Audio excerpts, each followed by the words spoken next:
Mga kaibigan, patuloy natin tinatalakay reklamo ni SPO for Live tungkol sa hindi makatarungang pagkakapromote ng ngayong inspektor na si Marty. Katulad nga na sinabi kanina ng polis, 2005 pa ay may kaso na si inspektor. Kaya hinalan ni Layug, nagsinungaling yung inspektor, kaya ito lumusot sa promotion. Ano nga kaya ang pinangahawakan niyang ebidensya na may kaso si Marty? Administratibo at kriminal na kaso pangaraw ang bitbit ng pangalan nito. Naniniwala si SPO4 Raimundo Layug na nagsinungaling si Police Inspector Lalaine Marty nang hindi nito idineklara sa kanyang lateral entry na mayroon ngang mga nakasampang kaso laban sa kanya. Nagsampa na rin daw ng kaso si SPO4 Layug laban kay Marty sa Napolcom, ngunit hanggang ngayon ay wala pa rin nangyayari sa kasong iyon. Dagdag pa ni Layug, nakarating na rin sa Termination Committee ng PNP ang tungkol sa nullification ng appointment kay Police Inspector Lalaine Marty, simula pa noong 2009. Batay sa naunang investigasyon at desisyon ng Termination Committee ay napatunayan ng guilty si Marty. Gayunman ay nagpasa si Marty ng motion for reconsideration kaugnay ng desisyong ito ng komite at hindi na alam ni Layug kung ano na ang nangyari simula noon. Pero sigurado si Layug na hanggang ngayon ay aktibo pa rin sa serbisyo si Marty at kasalukuyang naka-assign sa CIDG Crame. Sa pamamagitan po ng Net25, gusto ko pong makarating po sa mga kinauukulan na para imbestigahan po tong case ni dating PO2 Lalaine Marty at ngayon ay inspector na po siya nasa CID po, na CIDG po ng Campo Crame. Nanawagan si Layug sa mga nangunguna sa kapulisan na sana ay tulungan siya sa kanyang ipinaglalaban. Sa pamumuno ni Chief PNP, General Bartolome, sir, at kay Secretary Robledo ng DILG. Sana po, sir, pakiimbestigahan lang po itong problema, itong hinanaing po nito, para po malinis po at maging diretso po ang ating batas ng PNP. Nagsampa na rin ng kasong perjury laban kay Marty si SPO4 Layug sa Office of the City Prosecutor sa Quezon City at kasalukuyan na itong dinidinig sa korte. Ang nasabing kaso ay kaugnay nga ng hindi pagdedeklara ni Marty na may mga nakasampang kaso laban sa kanya bago siya nagpasa ng aplikasyon para sa lateral entry. Ako sa Irene Quintana, ang inyong koresponde. Siniga po ng responde na makuha ang panig ng inirereklamong si Police Inspector Lalaine Marty. Sa amin hong pagbisita sa CIDG Crame, nakumpirma namin naroon pa at aktibo pa rin sa serbisyo si Marty. At bagamat tumaging humarap sa kamera, mga kaibigan, ay tumiling na huwag pangalanan, sinabi ng ilan sa mga naging at kasalukuyang superiors ni Marty na ang Police Inspector ay asset ng PNP dahil po sa ito'y mahusay at masipag. Kaya lang, hindi pa rin po lingid sa kanilang kaalaman na meron ngang kinakaharap na kaso sa Termination Committee ng PNP si Marty kaugnay ng kanyang lateral entry ng 2008 at hinihintay pa rin ang magiging desisyon dito ng komite. At ipinagtanggol din po ni Marty ang kanyang sarili at sinabing ang lahat ng isinampang kaso laban sa kanya sa People's Law Enforcement Board o PLEB sa Maynila, sa Ombudsman at maging sa Office of the City Prosecutor sa Maynila ay dismissed ng lahat. Partikular na ipinakita sa amin ni Marty ang resolusyon ng PLEB na ipinalabas noong April 20, 2009 na nagsasabing siya naman talaga ay dapat na kasama sa mga kinasuhan dahil ayon mismo sa testimonya ng complainant, hindi ko kasama si Marty sa kanyang reklamo. Tumanggi naman ho itong magsalita ng anuman kaugnay sa isinasagawang investigasyon ng Termination Committee laban sa kanya dahil naghihintay na lamang daw siya ng magiging desisyon ng komite. At gayunman patuloy raw ang laban at isa nga sa ipinupunto niya ay ang resolusyong inilabas ng PLEB kaugnay na isinambang kaso laban sa kanya. At hindi na rin ito magkomento o nagkomento sa kasong perjury na isinampa naman sa kanya ni SPO4 Raimundo Layug dahil sa korte anya ito. Mga kaibigan, hindi pumayag ang responde na hindi makuha ang panig ng Philippine National Police sa reklamo ito ni SPO4 Layug laban kay Inspector Marty. Kami man ay gusto malaman kung saan nagkaroon ng lapses sa isyong ito. Alamin ang tugon ng kapulisan, nagbabalik si Irene Quintana. Nakipag-ugnayan din ang responde sa pamunuan ng Philippine National Police o PNP kaugnay ng kasong ito ni Police Inspector Lalaine Marty. Kinumpirma sa amin ni Senior Superintendent Generoso Servo Jr., tagapagsalita ng PNP, na nakarating na sa Termination Committee ng PNP ang tungkol sa kaso ni Marty. Ipinaliwanag din ito ang mga dahilan kung bakit hindi agad na naipatupad ang nauna ng desisyon ng Termination Committee base sa kanilang investigasyon sa kaso. Nakikita nila ron na talagang guilty po si Police Inspector Lalaine Marty, no? Marami doon sa original composition ng committee kasi dadating sa punto na dapat pipirmahan nila yung magiging resolution ng termination committee. Ang problema, inabutan na ng mga retirement.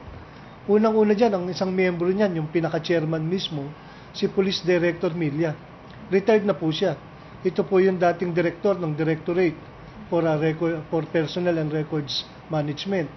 Miyembro din po dito si General Harold Ubalde, na kung matatandaan po ninyo, ito po ay dinismiss na rin ng PNP service in connection with yung helicopter purchase, di ba, na investigation. Isa sa miyembro rin po nito si Police Director Renato Heredia. Ito po, retired na rin po. Police Director Danilo Abarsosa, retired na rin po. At si Police Director Leon Nilo de la Cruz, as member din, retired na rin po. So basically, majority po ng Termination Committee na unang nag-hear dun sa kaso, mga nagsiretiro na. Gayunman, siniguro ni Servo na nakabuo na ng panibagong komite na muling mag-iimbestiga at magbababa ng pinal na desisyon kaugnay ng kasong ito. Ang bagong komite ay pinamumunuan ng kasalukuyang Directorate for Personnel and Resources Management o DPRM Director na si Police Director Elpidio de Asis. Nireconstitute na naman yung committee. Pinalitan yung mga nag-retire na. So we have now a new committee na titingin po doon sa kaso. Basta ang assurance na lang na may bibigay ng Philippine National Police, yun nga, we will see to it na uusad itong kaso na ito. Up to its, sabihin natin, yung successful talagang conclusion. Nilinaw rin ito ang tungkol sa reklamo ni SPO4 Reynaldo Layug na hindi umusad ang kasong isinampan niya sa NAPOLCOM laban pa rin kay Marty. Meron tayong tinatawag na exclusivity rule. Ibig sabihin, pag ang isang kaso ay hinawakan na ng isang disciplinary authority, hindi na yan pwedeng hawakan ng ibang mga disciplinary authority. Kasi nga, yung iba may ganyan hinaharas nila ang pulis, papailan ng kaso sa pleb, papailan ng kaso sa NAPOLCOM, papailan ng kaso sa pulis, papailan ng kaso sa ombudsman. Kaya yung pulis, hilong-talilong talaga kung saan-saan sa tinatawag. So, because of that mga senaryo, nag-usap-usap yung mga disciplinary authority na pag hinawakan na ng isa, sa kanya na lang, hindi na pwedeng makialam yung iba. Tiniyak ni Servo na magiging patas ang gagawing investigasyon para kay Marty. Active pa rin po, hindi pa naman din nadidesisyon with penalty yung kanyang kaso. Ang pagkakaalam ko nasa nasa CIDG, Criminal Investigation and Detection Group. Baka in good faith, ang alam niya, wala na talaga siyang kaso Kaya pumirma siya ng undertaking na wala siyang pending case. Anyway, ang PNP naman po, biyang aming stand dyan, yun nga, kung meron ka namang katwiran, kung meron kang sa palagay mo, may mga kadahilanan ka, di isubmit mo lang, for consideration ng Technical Termination Committee. At the end of the day, yun, igalang na lang natin kung ano magiging desisyon ng Termination Committee. Kaugnay naman sa mga kwestiyon sa motibo ng ginawang reklamo na ito ni SPO4 Layug, sinabi ni Servo na hindi na ito ang dapat natutukan sa ngayon. Pero as to the motive ni Raimundo Layug, nagmamalasakit lang naman din siguro sa serbisyo. Kung titingnan naman natin, mayroong dahilan para magreklamo siya. Ang tutukan na lang natin kung ano ba magiging desisyon nitong Termination Committee on the case of Inspector Lalaine Marty. Nagpaalala rin ang tagapagsalita ng PNP sa mga miyembro ng kapulisan. Talagang it does not pay pag ikaw ay gagawa talaga ng mali. So always, ini-inculcate naman namin sa pag-iisip ng aming mga PNP personnel. Yun nga alam naman ninyo kung anong tama, kung anong mali. So, sundin na lang ninyo kung anong mga regulasyon ng Philippine National Police. So, tandaan ninyo, may mga disciplinary mechanism tayo na in place at gumagana, no? So, more or less, kung ikaw ay gagawa ng mali, talaga naman, mabibigyan ka ng karapatang parusa. So, do what is right. Yun lang yun wala kang magiging problema. Ako sa Irene Quintana, ang inyong koresponde. Kawawa ko talaga isang pulis kapag kasunod-sunod na kaso isinampas sa kanya. Meron sa PLEB, meron sa Ombudsman, meron sa NAPOLCOM at iba pa. Pero sabi nga ni Senior Superintendent General Suservo Jr., ang tagapagsalita po ng Philippine National Police, isang kaso na lamang po o isang ahensya na lamang ang tututok sa kaso ng kapulisan kapag siya ay sinampahan ng kaso. Pero mga kaibigan, meron mga pulis na tinatawag nga na sabi nga po ay may mga investigasyon, may mga kaso na kinakaharap hindi lamang po sa pambansang pulisya kundi maging sa iba pa ang panig ng ating batas.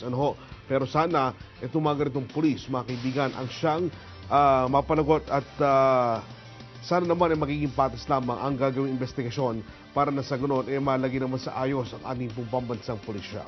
Si Superintendent o si SPO4 Layug, mga kaibigan, nagmamalasakit lang naman po kaya niya nagawa siguro marahil yung kanyang ipinakita sa atin ngayong hapong ito.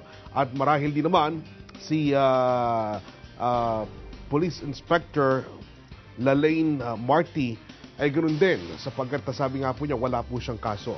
But at this point, mga kaibigan, hintayin po natin ang development sa mga balitang ito. Magbabalik po ang responde.